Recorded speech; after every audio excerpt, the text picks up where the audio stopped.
platforms in 2 seconds. We'll obviously edit it on the actual podcast. We just do the live thing because it goes right to YouTube. We do have a handful of listeners, just an extra way to kind of get everything out there. And then if some people want to ask questions or kind of be part of it, it's just an added thing that we do. It's just kind of fun Great. to kind of keep people involved. Just gonna take 1 second. It's streaming. Sending data. I'm waiting for freaking YouTube or Instagram. Instagram's always slow. Always, man. Sending data update new. I did. I might not get Instagram. Instagram might not do it.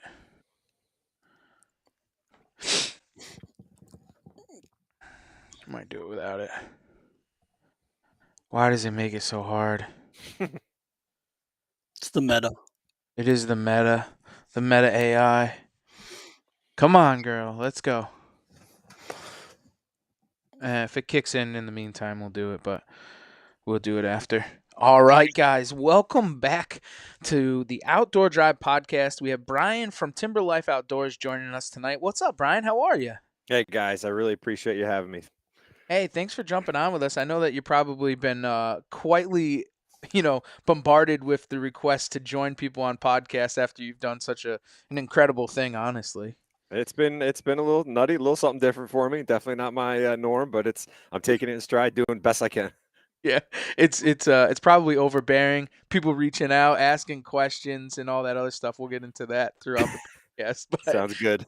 why don't we turn the key, man? We'll just kick it right into four-wheel drive. Why don't you tell everybody who you are, where you're from, and a little bit about what you do? Yeah.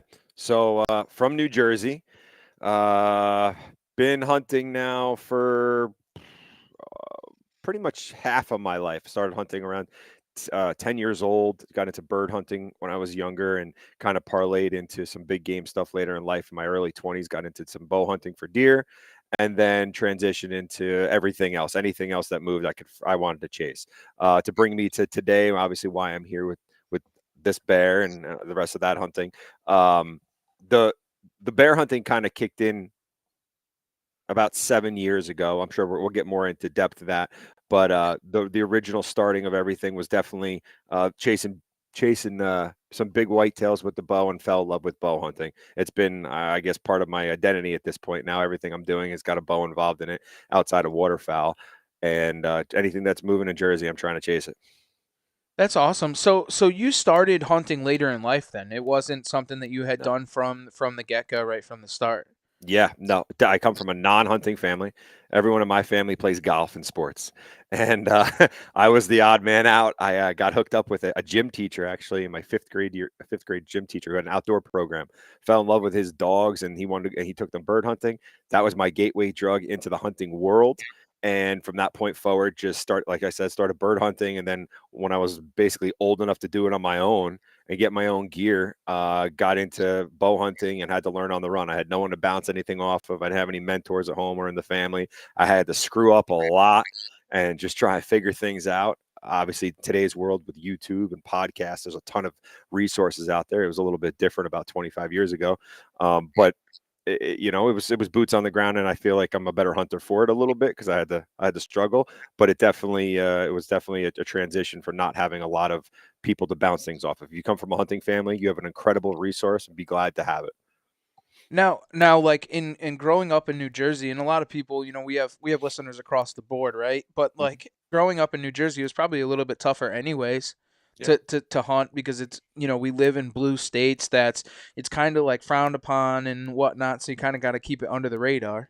100%. I think if you're going to hunt New Jersey, one tool that you really should have in your tool belt from early on, if you can figure it out, is A, how to talk to people, and B, how to present yourself in a positive light. Because a lot of people, if you're going to hunt New Jersey, you're going to try and pick up some private land. There's plenty of public, but if you want some really good land, a lot of it has to do with some private properties. You're going to knock on a lot of doors. What I had to do for that bear was knock on a ton of doors over almost 3 years of getting private properties, bouncing around trying to find that animal.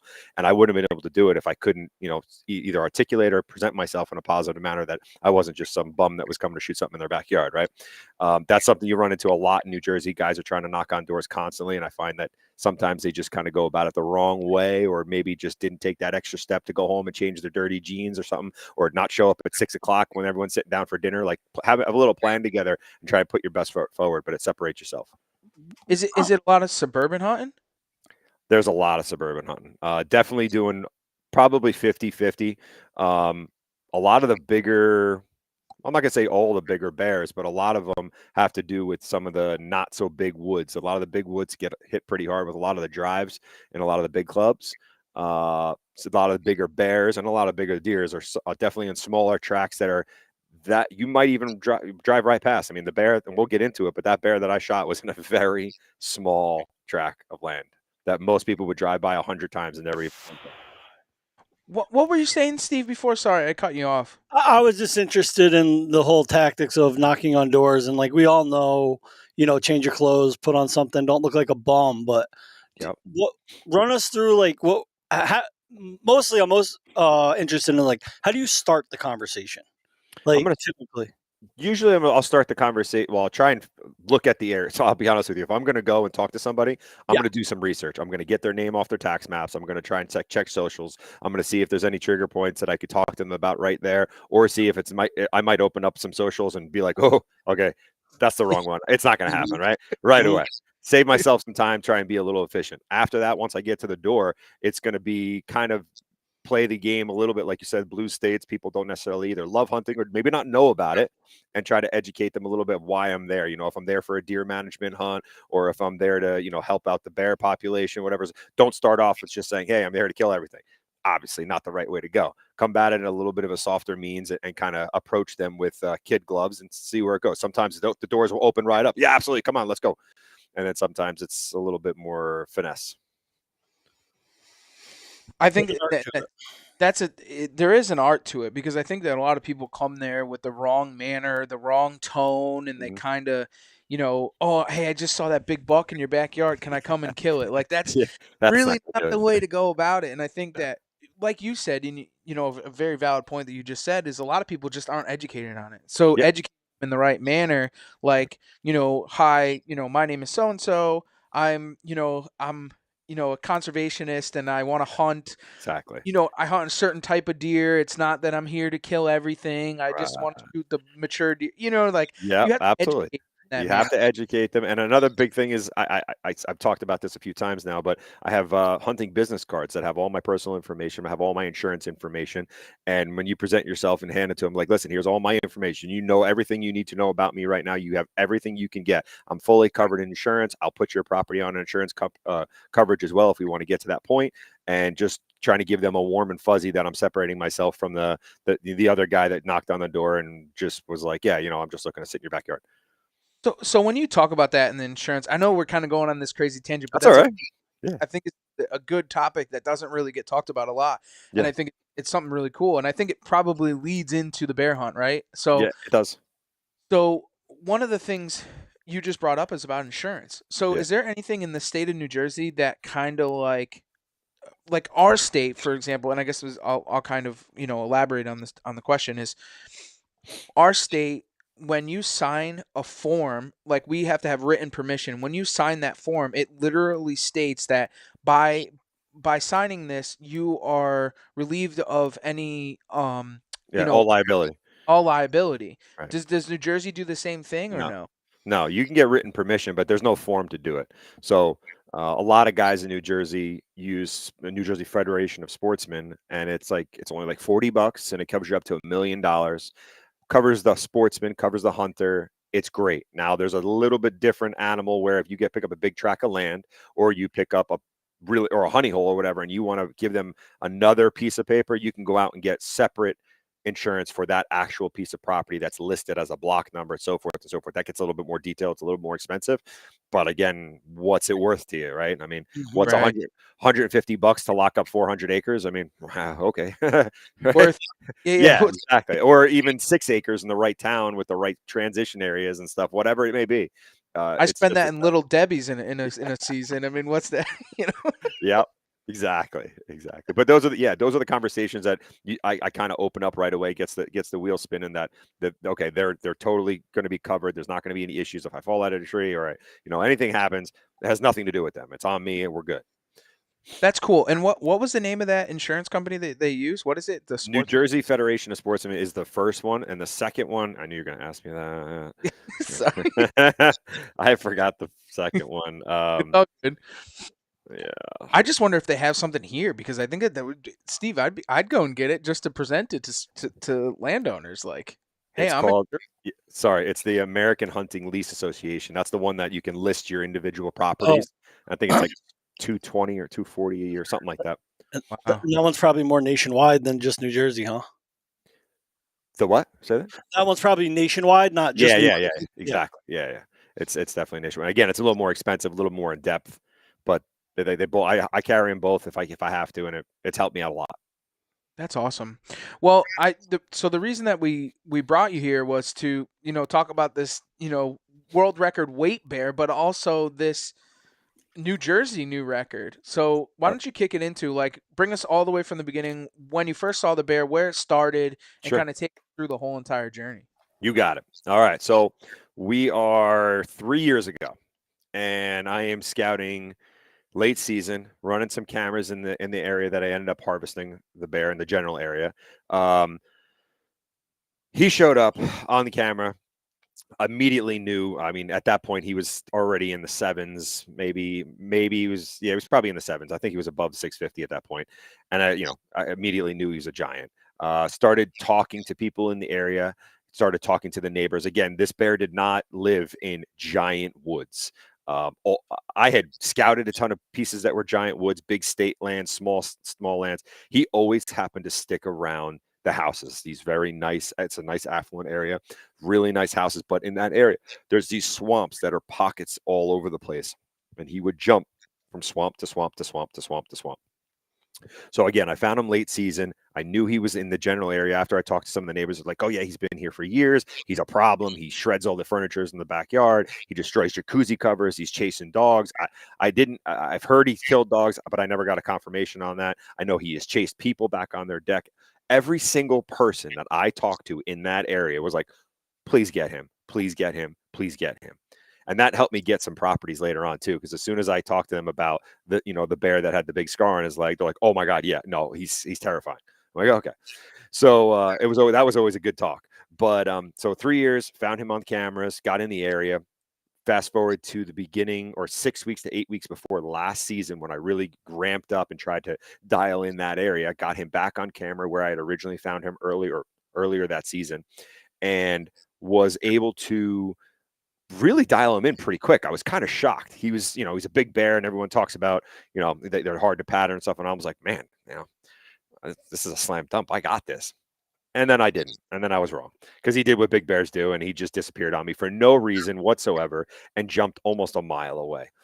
Found him again, did the same thing again, and he toyed with me for about 6 weeks. He jumped 3 times on me, and he would daylight for multiple hours, sit on the bait in the middle of the day, sleep on the bait. I mean, there was nothing that he was showing me that I was spooking him until we got about 3 weeks in towards the season. Like, he was watching the calendar. It was driving me nuts. Then he started getting a little funky on me. If I walked on his trails too much, or if I didn't bait the right times, or if I didn't clean up bait sites, he would just disappear. He would just up and just vanish on me, and I'd have to go find him over and over and over again. Had finally found him 4 days before the season. He was on pattern again all the way up until the opening morning. 6:30 a.m. opening morning. He was sleeping on the bait. I watched him walk off. He'd always walk away in the morning, and he'd come back either in the middle of the day or right before, like half an hour before last night. My plan was to let him walk away and then get back in the stand and sit there until he came back with the right wind. Well, he left at 6:30, and he didn't come back until May. And yeah, gone. Absolutely gone. I later found out that he had done that to multiple guys over like a 6-year period before I was even involved with him. So guys had known him. He had this scar. He had a little bit of a limp to him. He was 700 pounds or whatever he was at the time, or 800 pounds. And he was there was you knew him right away. He was totally distinguishable. So now it turned into a little bit of an obsession for me, actually a lot of an obsession for me. And I was like, all right, I gotta know where this bear is. May got him back on camera. He only stayed in that same area again for like 2 weeks or a week, and he vanished on me again. I went into, Rambo mode and basically ran almost 20 different satellite baits in the area, going, just jumping between 500 and 1,000 yards to almost a mile every time, just trying to find out where he had located, where he jumped to. Checked every swamp, checked every patch of woods, big, small. Finally found him at the end of the summer in the piece that I completely overlooked because it was like 6 to 8 acres. It is on 2 extremely busy roads, and it's just like there's no way he's right there. It's surrounded by houses. It's not happening. I was wrong again. And I found him, and I got permission on a larger piece that was across the road. I knew he was coming out of the smaller piece, living in it, because it was this gnarly swamp that you couldn't even get into. I mean, even if you crawled, you probably couldn't get into it. It was just bad. From the road to the edge of the swamp was about 40 to 50 yards through the timber, and then it was just nasty swamp, and he was living in there. But he was transitioning to this other piece that was across one of the roads, a bigger chunk, about 30 acres. I was able to acquire permission there simply by having a very candid conversation with the owner saying, hey, listen, I'm a local bear hunter in the area. I've been chasing this specific bear. She's like, oh my God, he's in my backyard all the time. I can't stand him. He scares the hell out of us, blah, blah, blah. I'm like, well, okay, well, I might be able to help you with that one. And then it parlayed into, obviously permission. And I started transitioning into patterning him, trying to get him patterned onto the bigger property. Of course, it's New Jersey. I had guys that were baiting him on the other side of the property on a smaller piece. That turned into a little bit of a drama fest, but we're not going to get too crazy into that. But they weren't doing necessarily anything wrong at that time. They were just they were baiting their area. I was baiting my area. So I knew that I had to give him something or some reason to stay in my spot and not go to the other guys. One thing I didn't necessarily count on was, even though he was transitioned to the 30 acres, the bigger swamp, he never spent time in that swamp outside of hitting the bait. He'd hit the bait and then he'd just disappear. He would walk almost 400 yards from his bait, from his bed to the bait and back in the same steps. Once I figured that out and got that with a net of cameras, figured out exactly what trail he was using, what days he was moving, what winds he was moving, and what winds he wasn't, because he would never come into the bait if the wind wasn't perfect. There was roads on either side of the property. If he couldn't get around the bait on the wrong wind, he wouldn't show up for 2 days or whatever it was. So the plan was get him comfortable in a tight bait, and it's just something different that a lot of guys don't necessarily do. And I've been talking to a bunch of people, and they're kind of surprised that I did it. But a lot of guys bait in areas that they are comfortable in instead of baiting in areas that bears are comfortable in. Right? In New Jersey, we can't hunt over bait. We have to be 100 yards or more away from our bait. So you cannot sit over your baits, but still guys will put bait in an area that's either A, easier to get to, or B, they think they have better vision of it and they can see it, right? Now, if you're gun hunting, it changes the game a little bit because you want to be in open timbers, you have a shot. I was bow hunting, so I knew doesn't matter. I have no shot no matter where that bait is, so I might as well put it in a spot that makes it easier for him and makes him comfortable to stay there for long periods of time. So I put it in a tight little cave-ish type underbrush that he loved to sit in. He would sit there for hours. But I also knew that I only had one chance. He was only on one pattern, and that was coming from across the street on certain winds and certain days. I also knew that if I went into that small piece and tried to find out exactly where he was, bedding, where exactly his bed was, there was a good chance that he would do what he did to me for the years past, and he would just vanish on me if I started walking his trail or bumping in there. So I did not do that. I scouted from the road, used the binoculars, tried to determine exactly where he was going. I was able to find his trail perfectly in that piece of woods. The one piece that I could not put together was, where was I going to go set up in there? Because I couldn't put out shooting lanes. I couldn't really pick a tree, kind of. I mean, I could pick a general area, but I didn't know exactly until I got in there. So the plan was, wait for the season to start, keep him on pattern, keep him baited properly with some baiting tactics, which we can get into after this, and plan to see him on the bait and try and get behind him on that transition path back to bed. He would only give me daylight time in the morning, never in the afternoon. So he would show up, 5:30 in the morning, sit on the bait till 6:30, 6:45, and then walk back to bed at 7 o'clock or whatever it was. And there was like a 15 to 30-minute window, and that was it. That was all he would give me. So I knew that was my only shot. So that was the plan, and that's exactly what we did. We waited for That morning, well, Monday morning, the season, of course, the 5 days before was northwest wind. It was exactly what I needed. It was beautiful. I was like, oh my God, he's staying on pattern. I could literally set my clock to it. And then, of course, Monday was a stiff southwest wind. It was terrible. Never So fails. never Uh, fails. Never fails. So I did not hunt on Monday as much as I wanted to. I knew there's no way I could get into that patch without him totally just having the wind blow right at him. So they always say the big bears are tough. The big bucks are tough, but they're 5, 6 years old, right? Big bears, we're talking 15, maybe 20 years old. Like they've seen some stuff. They know what's up. You're not going to fool them too many times. So I knew it had to be almost a one and done. Waited for him to be on the bait that Tuesday morning. We got our northwest wind again. Almost, I needed a 10-mile-an-hour wind or more because I had a little bit of a hill behind me and I didn't want the thermals. I needed to break the thermals and push it back up the hill. It was the perfect scenario for Tuesday morning. Waited for him to come off or get to the bait. Once he got on the bait, I jumped into the small patch that was across the street, and I stayed upwind or downwind of his trail to make sure I didn't give him any reason to not feel comfortable. Got into the woods, but now it's 4:30 in the morning, and now I got to pick a tree and pick out shooting lanes in 30 minutes and get set up.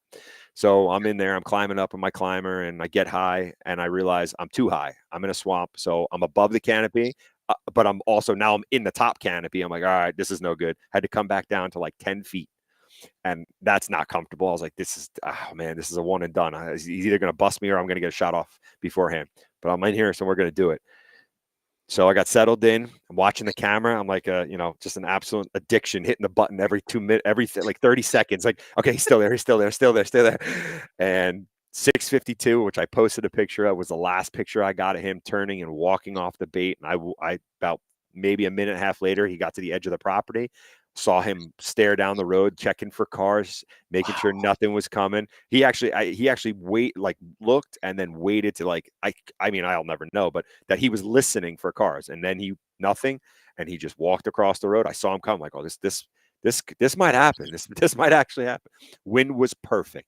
There was absolutely not even a swirl at my back, nothing. I'm like, all right, I'm already standing. I got the bow in my hand. Game on. He's walking down the trail. It's going to be 22 yards on my left side. Perfect. I got a 45-degree angle from my stand. Literally, like, I've done this a million times on other animals. This is just another animal, slightly larger. He's walking down the trail. He gets 35 yards from me and completely puts the brakes on and stops dead. I was like, oh, what the?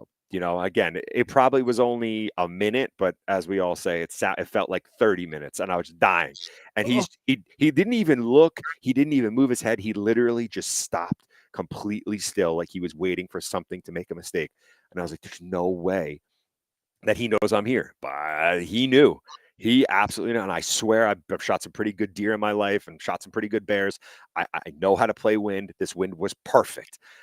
And he still knew. I don't know how. I'll never know, but it was super, super interesting to watch. He turned on a 90-degree angle and walked away from me. Jeez. So I'm like, okay. So I see the trail that he's kind of hooking around to, and he's kind of angling back a little bit now.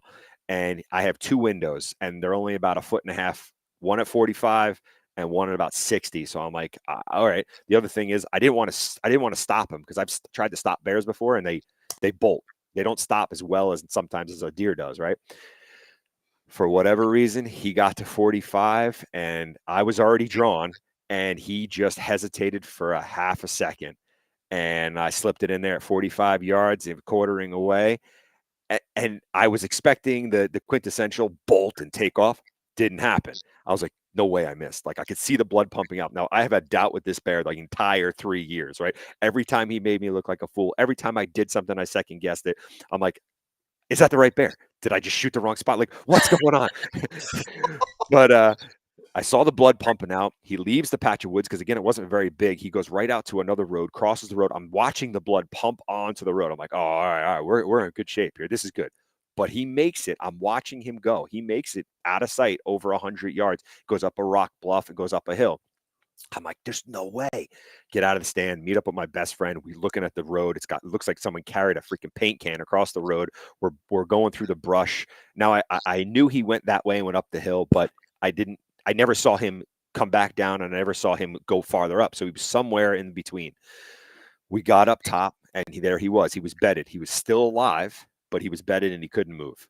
And I'll tell you, you'll get the details in a second, but put another arrow in him. He got up another 40 yards, 50 yards, and he expired right there, and he wasn't going anywhere. Later on, I found out the first shot took out one lung and clipped the second. And obviously on a big bear like that, they can tote that pretty good. I mean, it hit both lungs, but it didn't center punch the second lung. So I don't know. But the amount of blood that came out, I think any three of us would have been toes up in like 30 yards. It was ridiculous. So we got to the top of the hill once the second shot was there, and he was expired. He expired on a very steep incline where there was actually a road that came right around the steep incline. So I was able to back the truck right to the hill. And we were able, me and one other guy, nobody believes me. I wouldn't believe it, right? We're talking a 900-pound bear. We were able to roll him into this giant sled that my buddy bought for bear hunting and literally use gravity to slide him down into my tailgate. I wish someone would have filmed it because it was like, it's unbelievable. It doesn't make sense. I totally agree, but I swear it's what happened.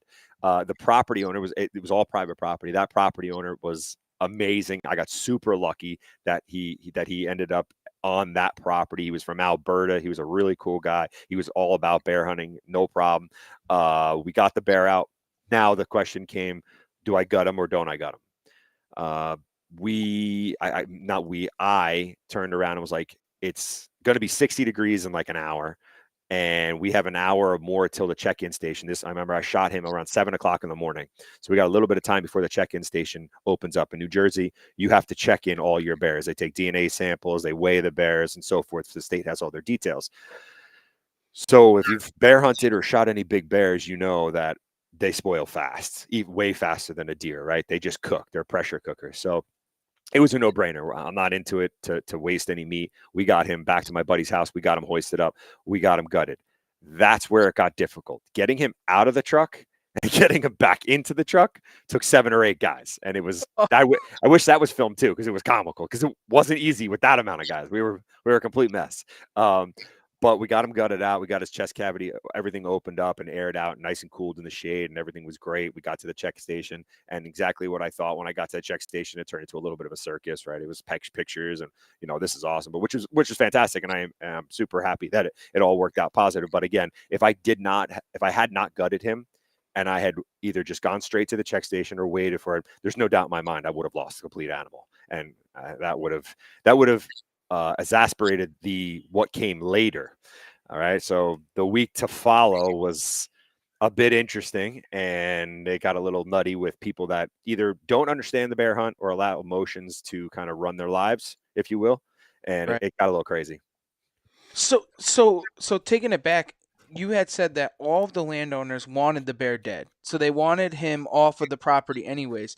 So a lot of that negativity wasn't coming from the locals there. Never. Where was it all coming from? People. Sorry, go ahead.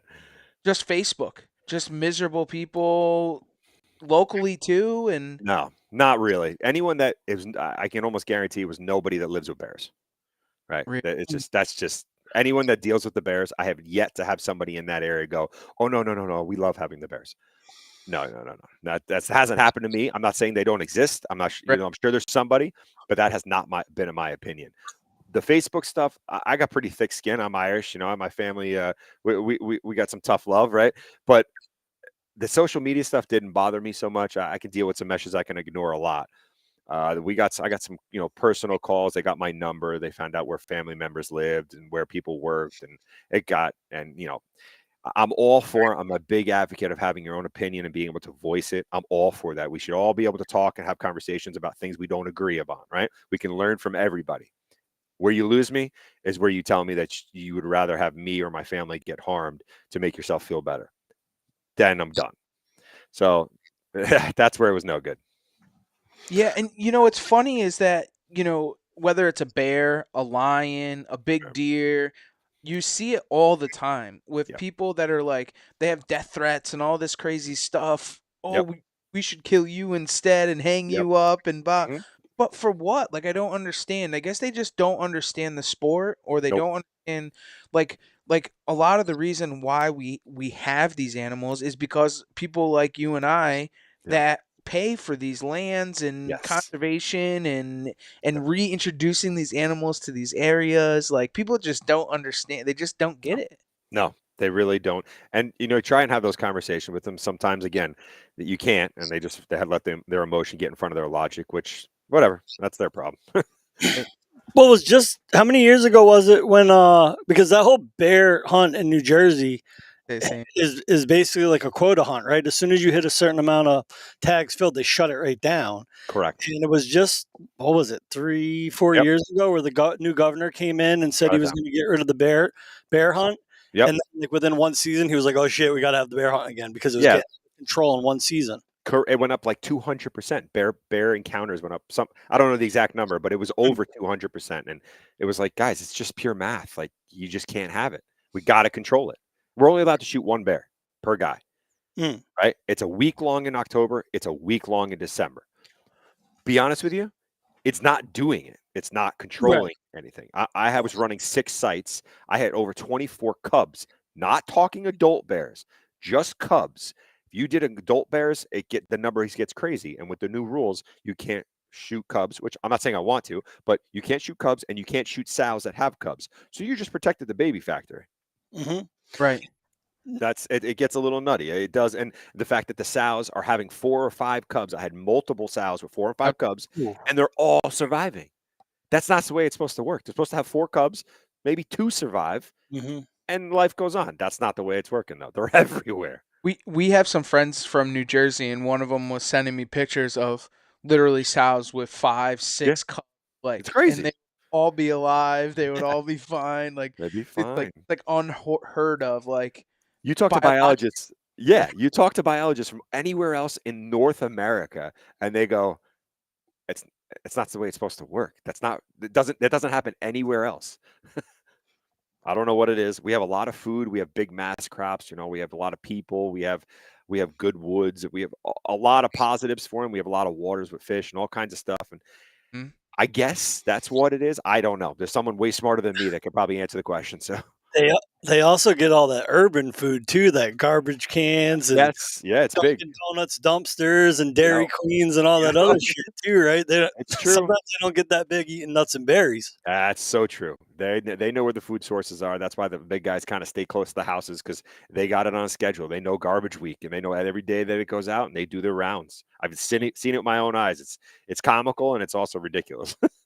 We're seeing the same thing here in Connecticut. We're seeing some bears that are, pushing 5s. I mean, there's giant bears. They're all in suburban areas, urban areas. Like, you can tell which what families, homes have kids, because those are the first trash cans to be hit with diapers in them.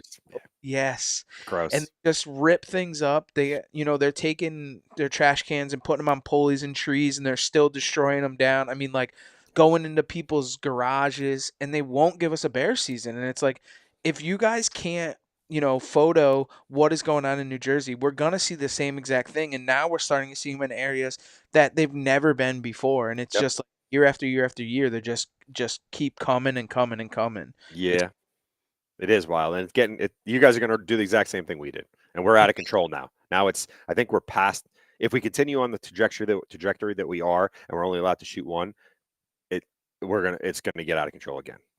If things continue with the sows and the cubs the way they are, the math just doesn't work. And the thing is that they're not like normal bears. They're not North Woods bears. These are like these just crazy 355-gallon drum bear. Like what you shot. I mean, not like what you shot, but smaller than that. And that 4s and 5s. You don't see bears in 4s and 5s. We're passing 4s that are like, that's like a raccoon to us. We're just not. I mean, and I talk to guys from Maine and stuff like that, and a bunch of buddies, and they're like, like you're passing 400s. What is wrong with you? I'm like, I got 6 of them on my barrel. Like, no, I'm not doing it. I'm going back a few years, but I used to work for a construction company. We did ShopRite grocery stores, New York and New Jersey, and I was working in New Jersey at the time. I had my spring bear hunt coming up in Canada. So I was taking a week off. So everyone on the job site knew I wasn't going to be around next week because I'm going to Canada bear hunting. And they're like, why the hell are you going to Canada to bear hunt? And I'm like, this is what we do. Like, my dad's been going forever. Like, that's where we go. And they're like, and like up there, I mean, this is a spring bear hunt, big woods, 300 pounders, a trophy bear. Yeah, it's a good and bear. they're like, dude, And they're showing me pictures of like 600 pounders. Yeah, in their driveway. Yeah, and I'm like, all right, you kind of make me feel like a fool now, but you know. Yep. I've had a Just lot how of it those is, conversations. Absolutely. So what kind of set you aside from everybody else with the type of bait that you were using to try and get him into your bait sites over everybody else's? Because obviously there's definitely some type of competition between everybody else. I mean, just like deer Oh, hunt, corn, absolutely. or to find something I above. know. Yeah, he had hit other people's bait sites because other guys, the bear community is pretty small. I mean, it's not nearly like the deer community. A lot of guys that once they bear hunt once and they shoot their whatever bear, they're like, "That was a lot of work. I'm done. I'm not doing that again." Right? So the bear community kind of stays small that way, and I'm relatively new to it. There's guys that have been doing it for way longer than me, so I'm relatively new in that concept. There's guys that I've learned from every year that are doing it. So I do not consider myself. I'm just using this word. Do not associate it to myself an expert by anything. That is not me saying that. I am learning every day, right? So, but one thing I am is I'm super meticulous and slightly OCD. So when it comes to bait sites, I would be on a very strict baiting pattern. I would pretty much only bait in the middle of the days. I never bumped bears, big bears, which was early morning, late afternoon. I tried never to bump them off their patterns, and I also kept my bait sites extremely clean. A lot of guys don't do that. They'll run their 100 pounds or 200 pounds of donuts once or twice a week, and if you get a rain or big bears come in and they mush it all up, and it turns into a slop fest, and all of a sudden you're wondering why bears are only coming back every 2 or 3 days to check it. They're not wanting to get into it. It's nasty. It's either rotting or it's getting moldy or whatever, right? But no one wants to necessarily go in there and pull a black bags full, two full black bags out of moldy donuts. All right, but that's what separates it. The other big thing is keeping your baits, keeping them kind of guessing on your baits. The difference between big baits and textured baits. Like a lot of guys use donuts, right? It's always the talk of donuts. They love donuts. They love donuts. Donuts are great, but donuts are big. So if you have a lot of bears, they don't last long. The other thing is if you have a lot of small bait, sometimes they get annoyed. Like if you have a corn, which is on the lower end, but if you have like a trail mix, my go-to was a custom blend trail mix, and I was picking up 1,200 pounds every 2 weeks. And I was going through a lot. But there's a guy, Kelsey Burgess, here in New Jersey, who runs a huge baiting operation. And you can get all kinds of custom baits made from him. And he orders these huge pallets and blah, blah, blah. And he's phenomenal. He's got a wealth of knowledge and he's got the best baits around by far. He helped me out with a mix that was, trail mix and nut proteins and some chocolates and peanut butter morsels and cookies and all kinds of different stuff. And, I've said this on a bunch of other talks and people pick it up on it. And I don't care about telling somebody that because they also have to run it. I was running 200-300 pounds of bait every day, every single day. Whether or not necessarily on his site, but the other sites that I was doing to keep all my sites going, it was an everyday, pretty much every day or every other day job. If I didn't do it, the bears would be, if I missed a day for something, I remember I had a wedding and I was annoyed because I knew I was going to be gone for 2 days, and Hunting season weddings, man, killing me, right? And he actually disappeared for 3 days because I didn't have the bait fresh, and I was like, so then I was annoying as can be to my fiance, and I'm like, I'm not doing anything, nothing until after bear season. Don't even look at me. Don't even talk to me. Like we just have to get through this. And but yeah, the two big things that I say are keeping your bait sites clean and keeping your baits differentiated, being between big baits and small baits. And you can change them up all you want. That's fine. And the other big thing is having your supply. A lot of guys start off really big and heavy, like they got a ton of bait, and all of a sudden they're a week out from the season, like, oh, I don't have enough bait. And then they start getting sparse with it, and they're like, oh, I got to make this last, right? That doesn't work because the week before the season, at least in Jersey, there's baits that pop up everywhere. And if your bait is not staying where that bear or how that bear liked it to begin with, and you start getting light, it's just going to go to the guy, another a half a mile away or a mile away, whatever it was. I definitely think there was a little bit of, having found that small swamp that was right across from the big swamp, and I literally was a straight line. He didn't have to walk a curve at all, and I kept that bait right in line with him. He would come out, go straight over 350, 400 yards, turn around and walk the same path right back. It was super comfortable for him. He was super confident walking down that trail, and everything he needed was right there. The last thing I'll say about baits, in those trail mixes or proteins that you're going to add for like your texture baits, it goes a long way outside of making your baits last longer, and this sounds ridiculous, and I've said it on a couple of talks now, but bears are like humans. If we just ate donuts all day, we're probably going to be needing Depends, right? Like it's not going to go over too well.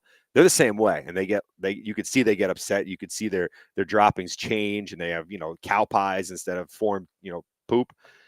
That nut protein or any other proteins you're going to give them firms them up, and I swear, I'm telling you right now, it helps them stay on a bait and not get like stomach aches. Me and Kelsey talked about it pretty in depth, and I saw a drastic difference in it when I kept that proteins up and helped them really stay regular, if you will, both on the bait and personally, and it seemed to help a lot.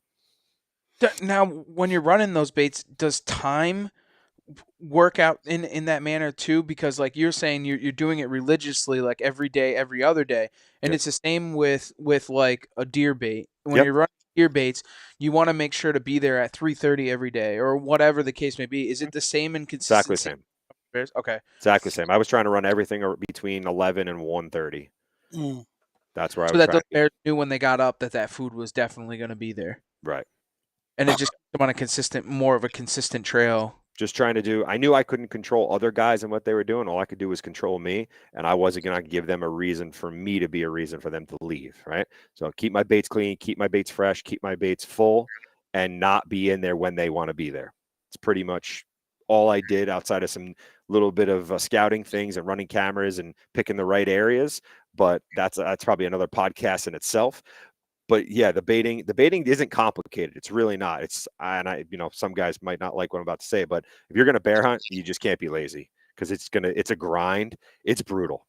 Well, I think that's hunting in general, right? Like Yeah. hunting in general. If you want to get A+ success out of it, you need Yeah. to do A+ work. There Like you go. Yeah. you can go and hunt, right? Like anybody can go and hunt and kill Yeah. things, right? But when Yeah. you want to succeed and hit that margin, Yep. you have to be able to put in the work, right? Like if Yes. you want to shoot 150s every year, you got to do 150 work. You're not doing spike horn work. Like that's just the way So that it goes. It's so true. figuring out winds, Yeah. areas, so on and so forth. And I bet you that it's the same with a bear. I mean, that Yeah. bear is 10 It's times smarter, like you said. it is. It is. It's yeah, exactly what you're saying. If you want to shoot a bear in New Jersey and go on a bear hunt, you can do it pretty easily. A Right. bear.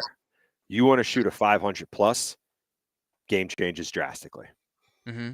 And Well, it's you have to be smart. trophy anywhere, right? Correct. I mean, Yep. you have to put in that time, that effort, that work to I be able. feel like people outside of the bear hunting community think bears are dumb. I don't know why. And I've had this conversation all the time. They're like, oh, they're in people's backyards. They're walking down the driveways. Blah, blah, blah. All right. Go hunt one. Go hunt a good one. And just tell me how humble you get. Because I got humbled multiple times. I probably always will. And it's great because you learn a ton from it.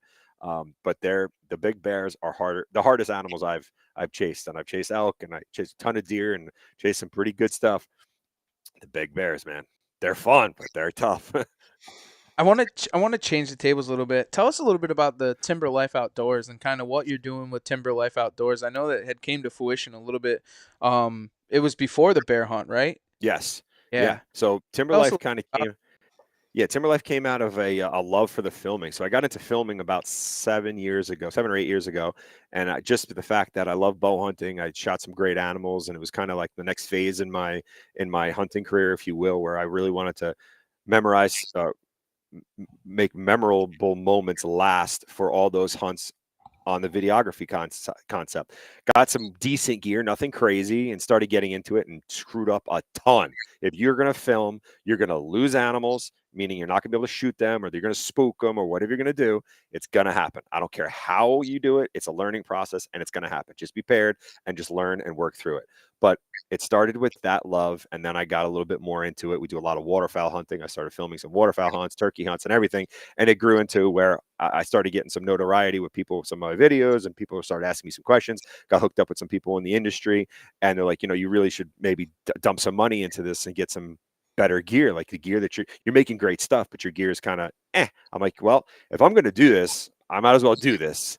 So I was like, all right, I'm going to make a brand. We're going to build a production up and dump the money into getting all the top end gear that we possibly can. We got socials up right now on Instagram and Facebook. We have a YouTube channel that's going to be out probably within a month and a half, and we'll have all those videos where they're in the editing phase right now. If I can get them out sooner, I will. I tagged out today for a permit bow in Jersey, so I'll have a little bit more time to edit, but it's coming. But yeah, it was basically born out of the concept of I love being behind the camera now. I enjoy shooting animals, don't get me wrong, but my friends are pretty lucky, especially with my waterfowl buddies.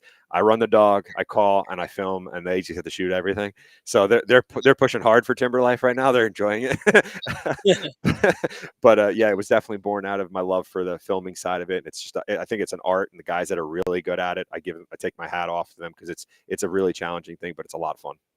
You have to live and die by it, right? So Yeah, like you can't go in the woods without it. You can't yeah, say, "Oh, I don't want to bring it yeah, today." It yep, sits in the backpack. You make a spot for it, and it goes yep, with you no matter what. You set it up yep. every morning. Every You time. just do it. Because if you That's it. don't, you get complacent with it. Then you're like, "I'm not going to do it no more." And Yep. there's something about looking back on those hunts as Awesome. in itself. It's not even like putting them out. I mean, there's a ton of them that we have on hard drives, and we're just like, meh, all right, cool. We'll put them Yeah, out when we get there. But like, it's we'll wait awesome. a year to put them out. You know? My my one of some of my best stuff is my buddies, and I have a bunch of great hunting buddies that I've learned from too. And I started doing the filming, and we'd go out, and I'm like, guys, I need an extra 15, 20 minutes to set up all my cameras. And they're like, oh, here's Melvin again with freaking cameras. All right, we're gonna do, and then we'll get some great footage or an epic duck hunt, and I go home and I make a video and I send it out. And they're like, oh, that was kind of cool. That was pretty cool. And I'm like, yeah, I'm like, yeah, guys. So just please shut up. All right. I'm doing this because we all enjoy it, but you guys are busting my chops. But I mean, it's gotten better now. Now they're working into it, and they're all going to be part of the team, and we're having a blast with it. But you're 100% right. It is a commitment. If you're going to do it, you got to do it every time, and it's a lot of work, and you have to plan for it. So, did you get the bear hunt? Was the bear hunt on No. film or was I it no? wish it was, man. I wish it was. Unfortunately, with some things that were going on with the hunt and some last minute additions to some pressure, I had to go in light and tight and couldn't really make that happen. I really wish I did. I actually had my camera gear with me, and it was I had to leave it at the base of the tree, but it just was one of those situations. And honestly, with the way that the bear reacted and how it came off pattern, even if I had everything set up, I would not have gotten it. No, it wouldn't have happened. It definitely wouldn't And it's one of those things is like it's either the animal or it's the camera. And when you're talking, have. you Yeah. know that at the time you knew it was a record bear, I, right? I mean, I thought he was like, I'll be honest, I thought he was in the high sevens. I didn't think he was, high eights, almost nine, whatever. Just didn't.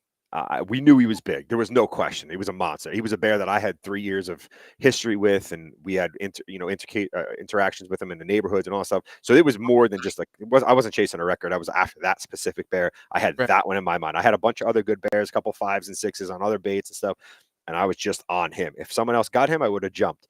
But I mean, then when he came through the woods, then you're like, oh, all right, that's a VW walking through the woods. I Mm. mean, it's pretty big, but yeah, it was cool.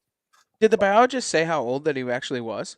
No, I don't. I don't have that information yet. They pulled a tooth. I will have it, but they have not given me a confirmation. I wanted to do it myself, but they have to go through the state. They put them all at the same time, so I won't have them for a few months. Oh man. Yeah, I know. I'm dying to know, man. He had missing canines. I'm getting the skull this week. He's got missing canines. He's got a broken canine.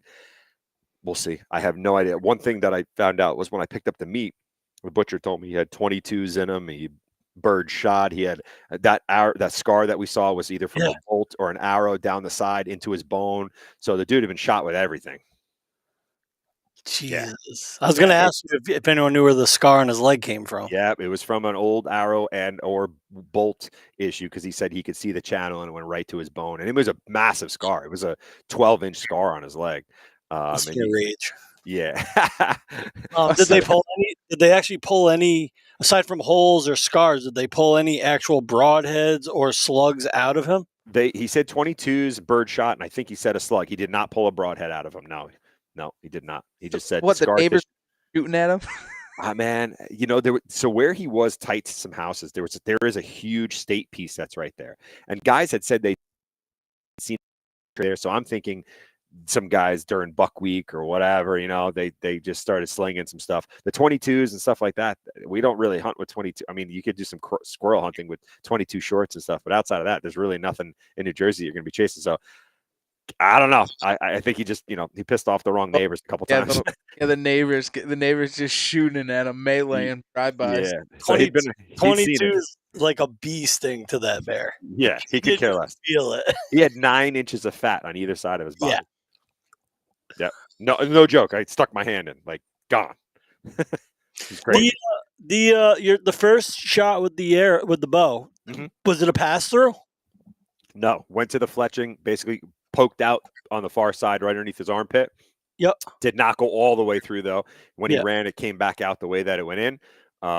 He would have definitely died right there. He couldn't get up, and I was 20 yards from staring at him. Right, he could not get up, but there was no reason to let him lay there. So put a second one in and called it a day within a minute. So definitely the right move. But yeah, I shoot a pretty heavy setup, really heavy setup, and I was shocked that I didn't get a pass through until then you walk up on a 900-pound animal. You're like, okay, I get it. I get it. That's like shooting through 2 bears at once. That's not It's a lot. one big. It's a big one. What weight were you using?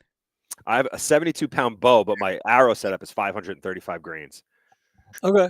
Yeah, it's a pretty good heavy. It's pretty decent On the setup. high end of the spectrum. Yeah, it's high. Fixed or mechanical? It was a mechanical. I was shooting a 2-inch, and I waited back and forth when I would do this. I was shooting a Sever 2.0. Yep. Sever 2.0. So I was going to go with the 1.5, but I was like, you know what? I'm heavy enough. I need to just get in there. I didn't think I was going to get a full pass through realistically on a bull elk a couple years ago. I shot the 1.5s and I got an incredible pass through, but it was enough to get in there. I need to cause massive damage. And I figured I was going to be at 22 yards, heavy setup. Let's go. And it did the job. There's no question. He was pumping blood. There was no way he was going anywhere, but I'm glad I chose that. I'm definitely glad I chose that setup. Huh. I mean, on a bear, I mean, it's you want to have something heavy, I guess, right? Because that's tough. That's a tough thing, and especially if you shot the little one, the smaller, the 1.5, yeah. Yeah, the 1.5. Would it not have made a big enough? I mean, 9 inches of fat. I mean, there's a lot of things going on in there. There's a lot of things going on. The fat plugs up and it doesn't bleed and all kinds of stuff like that. But I had talked to a couple people about it, and they're like, if you were in the 450 or less arrow, then it was kind of a no-brainer to go with the 1.5. And I was like, I'm throwing a hammer. I'm just going to put an edge on a hammer, basically what it was. You could make the argument the 1.5, you would have got more penetration. Yep. The 2-inch gave you more cut, more damage in there. So right. I would have took the more cut. Yeah. Especially something like that. Well, especially with the bears, like you said, not only the 9 inches of fat, but you have all that fur and their bones are super dense. They bleed. Their blood shells can suck on good shots. You know what I mean? I mean, yours is spilling blood, but I mean, I've been on some blood trails, and it's like, where's the blood? Yeah, they plug up. It's plugged up. It's just dripping off of fur. It gets all matted up. So, the bigger the hole, the better.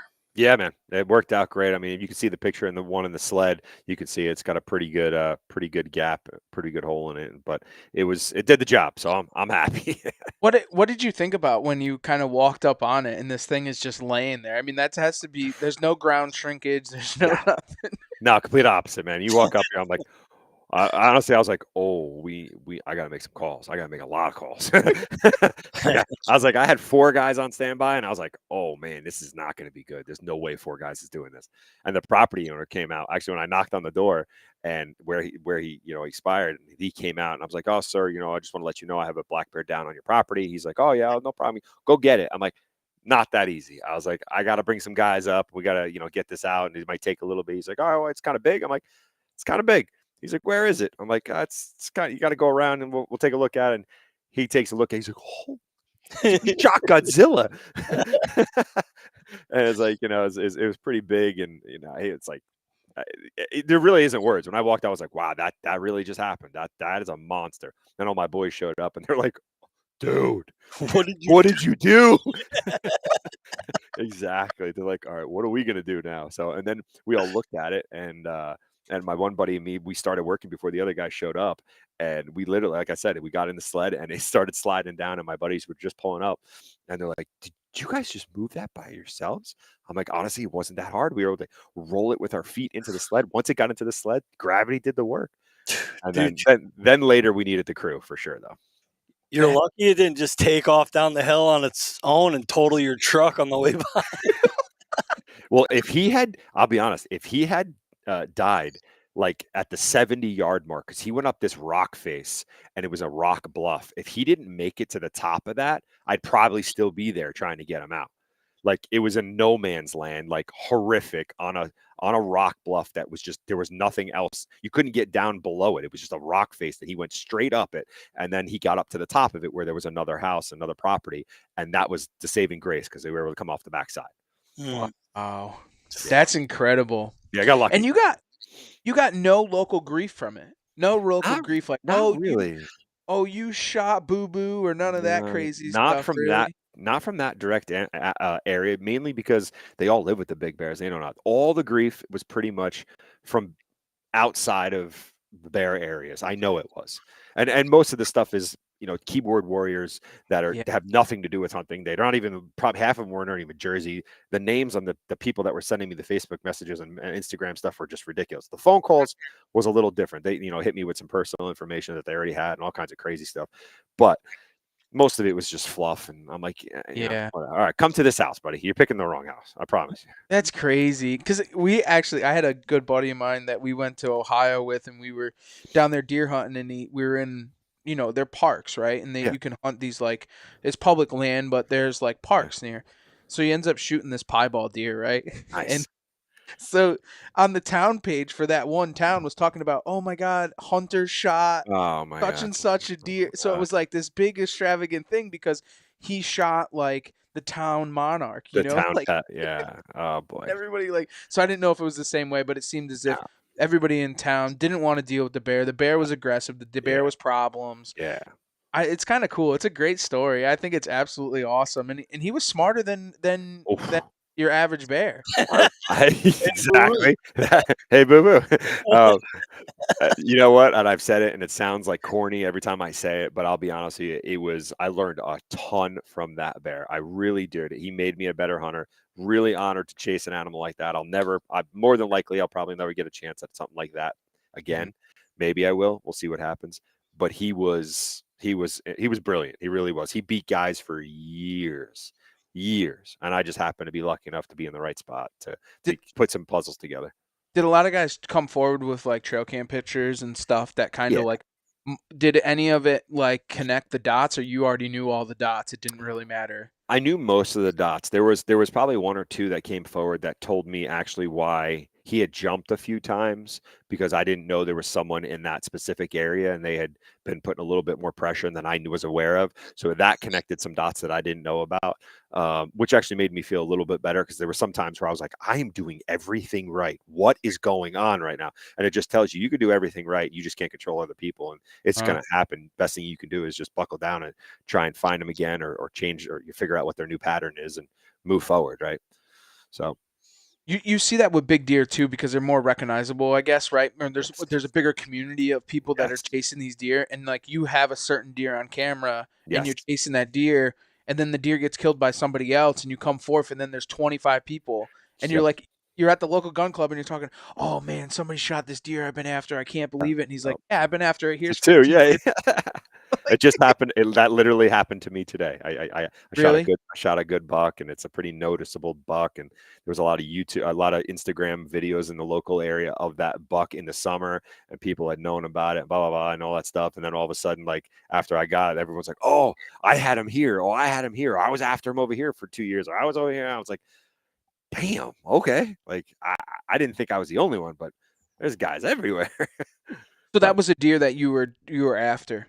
Yeah, that was a deer we knew about. It wasn't a deer that I had multiple years with. I've had some deer like that. This one was not. I knew about this deer from the summertime. He disappeared. He showed back up, tried to get on his pattern. That deer covered more ground than I've ever seen a deer do ever. Every night I had 3 cameras in a 3-mile triangle. He'd hit them every night, all 3 of them. It was crazy. He was covering some serious ground every single night. Some bad spots. He was crossing some big roads, some big highways. And I was like, oh, this is not good. This is just really bad. So it worked out in the end. I finally got on him because I knew where the does were. And I figured out by the cameras that he was locked down with a doe. So I just got really tight and got it done. But yeah, a lot of people knew about him. I got a ton of trail cameras sent to me today, pictures sent to him, or in velvet, outside of velvet, all that good stuff. That's great. And it was all positive stuff. So, but yeah, the community knows, that people understand the situation, and everybody's all out there. Must be nice to get some good positive feedback after killing something big, huh? It is. Yep. Well, Brian, go Who's ahead. this? I don't know. Someone just wrote something in here. Oh, sorry, I missed I didn't have the chat. I can't imagine hunting so much that mentioning that shooting a buck today was an afterthought after the main conversation.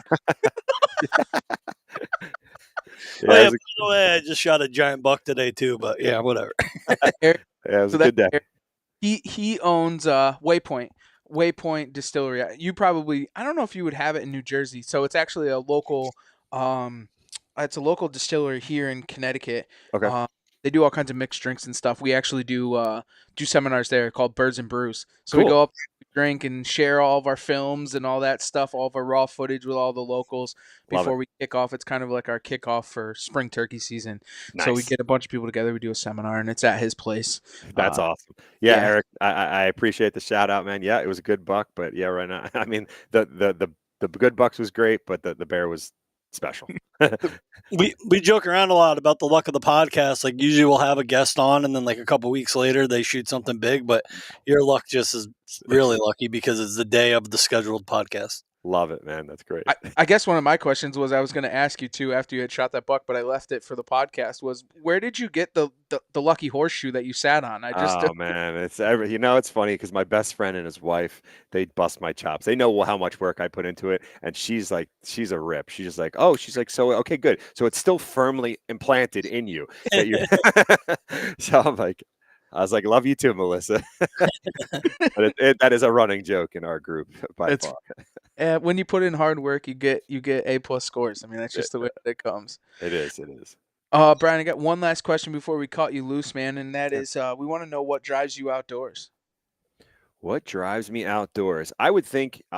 That's a good question. I haven't had that one, but I would say it's a competitive edge that I probably needed to replace when I left playing lacrosse in college, and I didn't have that. I played D1, and it was my life, and it was something, kind of a hole that was missing. And once I got into big game hunting, that I guess that primal chase, that primal puzzle. Figuring out constantly that big game that you're going to play with that smart animal is just something I'm addicted to. I love the chase, regardless. I mean, obviously, getting the animal is definitely a huge plus, and it's the icing, but it's definitely the whole process. I am absolutely obsessed with it. Love it completely. Love just breaking it down into little pieces, and I love helping other people too. I put a bunch of guys on some great bears and some good deer, and I love the concept that the outdoors brings us all together. But it is definitely a driving force in me, just trying to learn every day and trying to get a little bit better by chasing these big animals. And we couldn't agree with you more. We talk about it with football all the time. We all have that competitive edge, and we just have to keep it going, and we just instilled in us. Yep. So I totally get it and understand it, and I think that a lot of sportsmen are the same way. Yeah. Can you tell everybody where they can find you, where they can find Timber Life Outdoors, kind of follow along, kind of read the story, so on and so forth? If there's a special article or something that you've put out. Absolutely, yeah. So we're on Facebook and Instagram. On Facebook, it's Timber Life Outdoors. That's pretty easy. On Instagram, it's Timber_Life_Outdoors. Again, right now we only have socials up. You'll see some postings. We'll have some stories up. The YouTube channel will be up as soon as it can possibly be up. Everyone keeps hitting me up. When are you putting videos up? What's going on? I promise you, I'll have it up. I'm hoping to have it up within the month. If I can get it up sooner, I will. And it'll be under Timber Life Outdoors. The channel's up there already. You'll be able to see it. I've gotten some subscribers already hitting it, but there's nothing on it. But there will be soon, I promise. And hope you guys join. Hope to bring everybody along. Thanks, man. We really appreciate you joining us, Brian. It's a incredible story, and I don't think it'll be the last time that we hear from you here on the Outdoor Drive. Looking forward to some of the videos. We'll share them. We'll put the link here below so everyone can check them out. We appreciate you taking the time. I know it's deer hunting season. I know you had a really good time, and it's kind of, you punched the tag, so it is what it is at this point. Yep. But thanks again for joining us. Thank you, guys. You're welcome. And for everyone else, thanks for taking the ride right here